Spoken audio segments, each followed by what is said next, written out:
반갑습니다. 지방고 편차가 있는 지역의 흙막이 가시설 구조물을 이용한 터파기 시공 시 발생할 수 있는 문제점과 대책에 대해서 기술하라. 이렇게 문제가 나왔죠. 110회 때는 토리벽 관련 문제가 두 문제 나왔죠. 대장급 버팀대 설치 및 해체 시 유의사항 써라. 그리고 나서 4교시에 이런 문제가 나왔습니다.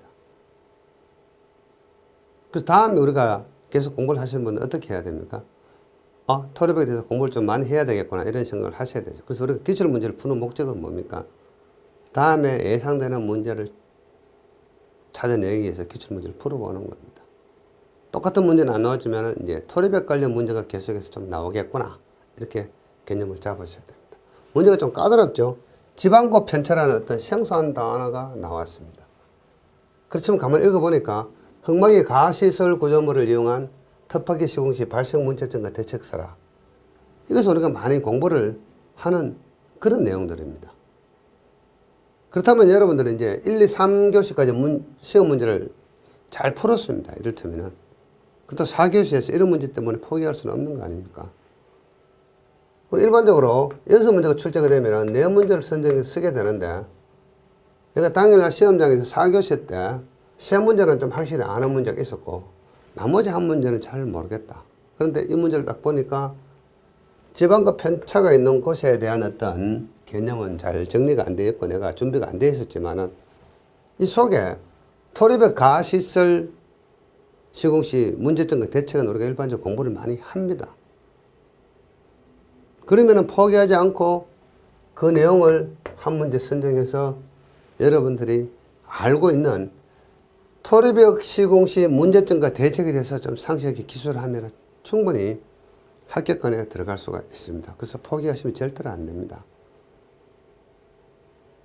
이 문제를 지방과 편차와 관련된 내용이 내가 준비가 되어 있지 않기 때문에 모른다고 치고 내가 일반적으로 공부한 내용을 가지고 어떻게 답을 써야 되겠느냐.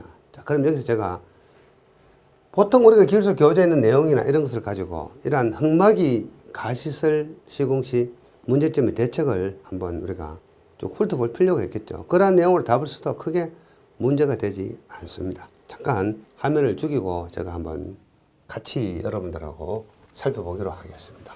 이를테면 여기에 이런 도심지에 토리벽 공사는 어떻습니까? 기본적으로 어떤 도심지에서 하는 공사다 이렇게 생각하시면 되겠습니다. 대상 공정은 뭡니까? 지하철 정거장, 건물 지하 주차장 이런 거.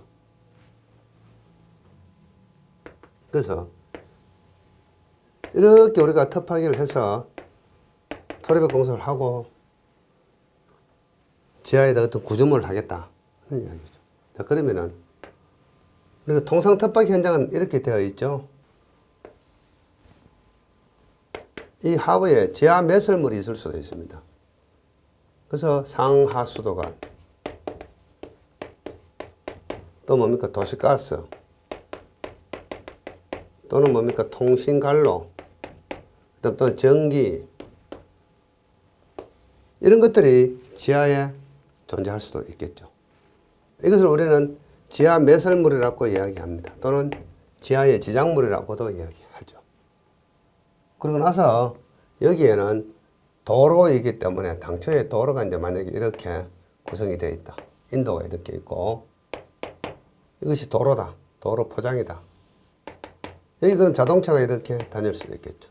그 여기에는 뭡니까? 이렇게 어떤 건물, 지성의 구조물이 있을 수도 있겠죠. 이 건물 밑에는 조금 극단적으로 그리면 이러한 말뚝이 있을 수도 있겠죠. 이러한 현장에서 우리가 이제 공사를 한다.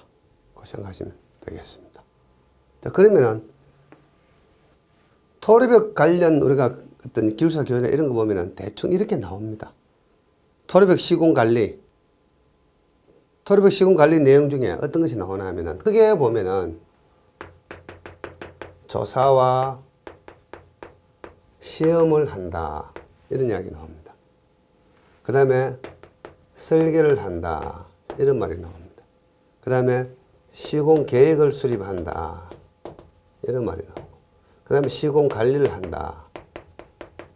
시공 관리는 뭡니까? 시공 계획된 항목과 똑같죠. 시공 계획된 것을 가지고 시공 계획을 한다. 그러면은 조사 시험할 때는 지형, 지질. 자, 지형을 보니까 좌우 높이차가 있더라. 이런 거 따져봐야 되겠죠. 또 지형을 보니까, 자, 또 지질을 보니까 또는 지하 매설물.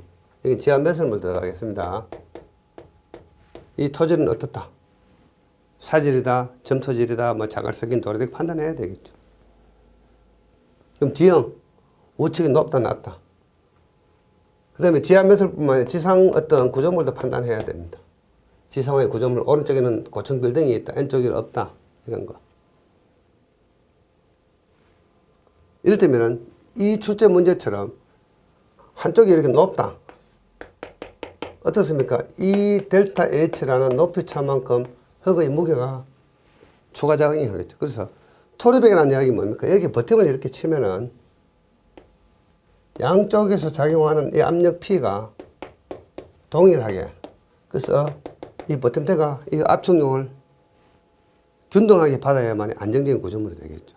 그런데 이렇게 흙의 무게 W가 추가 작용하면 이 P 값이 더 커지니까 이 방향으로 힘을 더 받겠죠. 그래서 우리는 일반적으로 편토합. 일단은 좌우 높이차가 있는 집안에서는 높은 곳에서 편토합이 발생을 한다. 이런 전제가 깔려 있고요. 그 다음에 이 그림에서 보면 우측에서 어떤 높은 건물들이 있네요. 그 상부의 하중, 상제 하중이 오른쪽이 더 큽니다. 그래서 이것을 우리는 편제 하중이다. 토합이 균형이 맞지 않으면 편토합이고, 하중의 균형이 맞지 않으면 편제 하중이죠. 이 편제 하중의 무게 때문에 이 토합이 더 커질 수 있겠죠. 그러면 불균형이, 토합의 불균형이 일어나면서 토르벽은 문제가 발생할 수도 있겠죠.